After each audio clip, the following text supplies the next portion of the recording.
Assalamualaikum warahmatullahi wabarakatuh.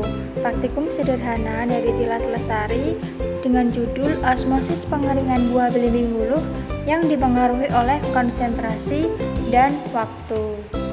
Nah, alat dan bahannya yaitu yang pertama ada baskom, ada piring dan pisau, gelas plastik, belimbing wuluh, gula pasir, air putih, ada karet, dan kertas putih.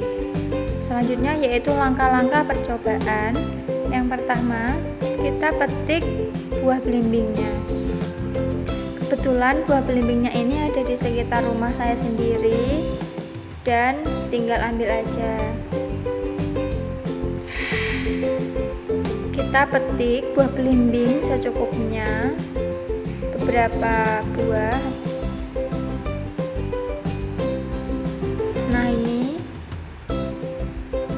Setelah kita petik, kita cuci buah belimbing wuluhnya dengan menggunakan air bersih.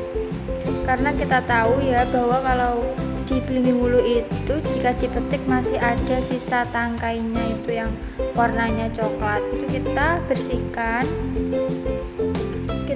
bersihkan dari buah belimbing wuluhnya. Pastikan semuanya sudah bersih. Ya, dibersihkan satu persatu. Nah, setelah sudah bersih semuanya, kita sekarang mengupasnya. Jadi kupas buah belimbing ya, meskipun kulitnya itu hanya tipis, tapi di sini saya mengupas kulitnya agar osmosisnya berjalan lebih maksimal.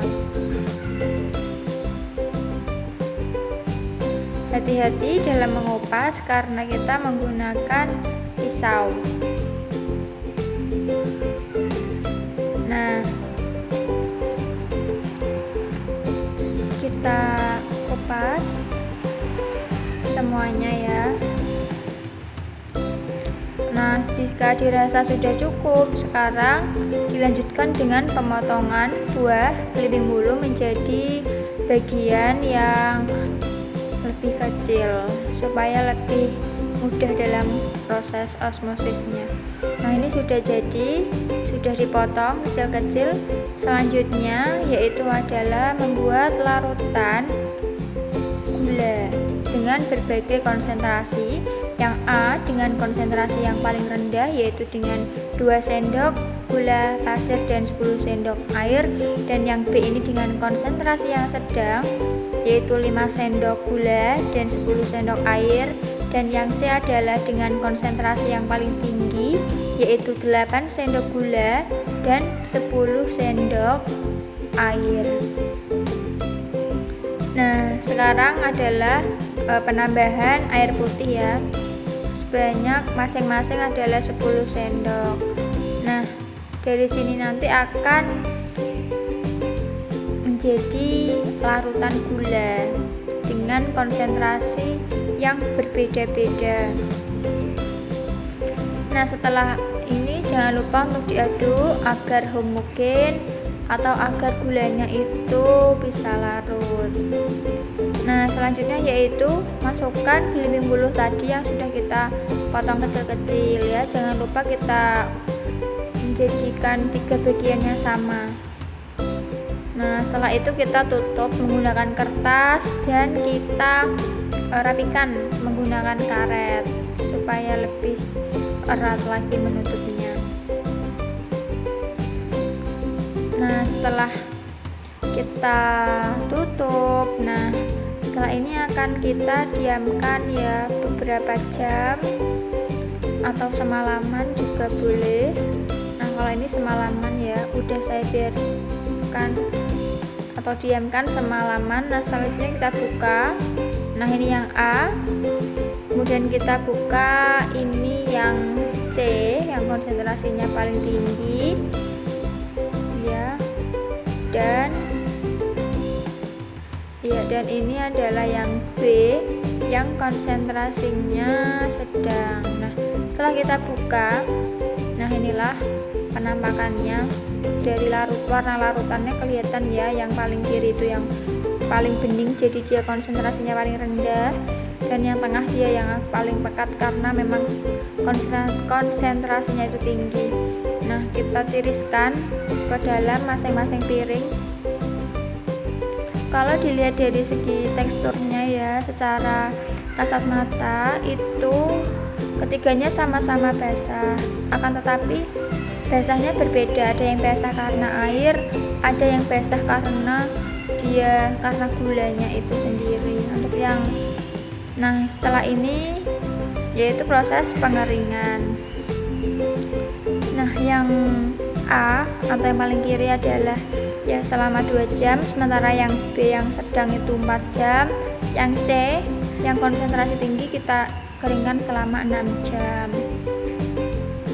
Nah, dari sini sebenarnya sebelum dikeringkan pun sudah kelihatan bahwa yang A itu masih banyak airnya. Nah, ini adalah yang A ya, jadi yang A itu masih kelihatan ada airnya ya, karena dia konsentrasi rendah dan juga hanya dijemur selama 2 jam. Jadi dengan konsentrasi yang rendah dan waktu yang sedikit pula, itu masih ada airnya. Jadi basahnya itu basah karena air. Itu adalah yang A. Nah, untuk yang B sendiri ya. Nah, ini adalah yang B. Untuk yang B sendiri ini masih agak berair ya. Kalau di sini dia kelihatan basah, tetapi basahnya bukan basah karena air, tapi basahnya itu campuran antara air dan gula. Nah, di sini kalau dilihat dari segi kadar airnya itu lebih banyak yang A tadi. Kalau di sini tuh basahnya lebih banyak karena basah gula, karena larutan gulanya.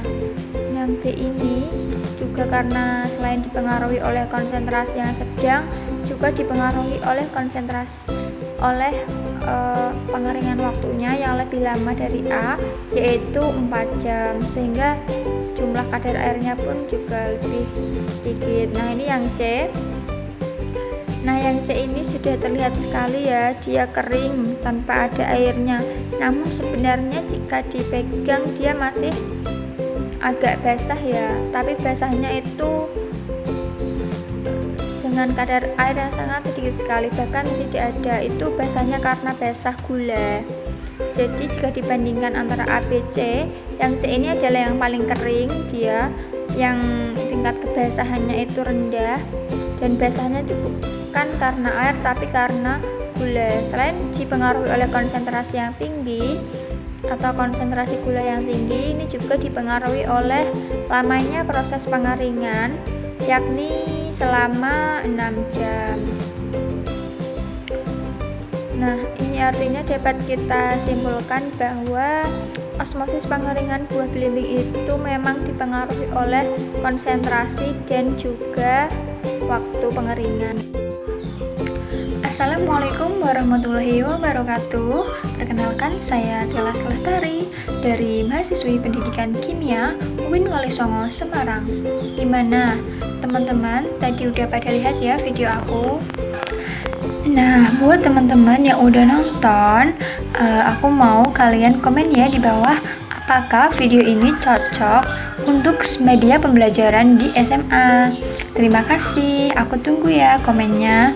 Dadah, assalamualaikum.